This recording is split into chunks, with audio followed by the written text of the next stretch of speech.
Welcome to our Isoko language class. Today we are going to be talking about greetings. Weere. Some will say uyo. Say digwo. Digwo. This is a greeting from only younger ones to elders. It's not good for an elder to greet a younger one. Digwo. Digwo means I'm on my knees. Digwo, I'm on my knees. Also, we say egwo, I'm on my knees. Also, we say merigwe, I am on my knees. So you say digwo, egwo, merigwe.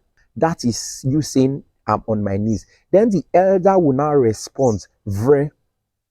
Vre means rise. So we say vrenigwe means rise from your knees.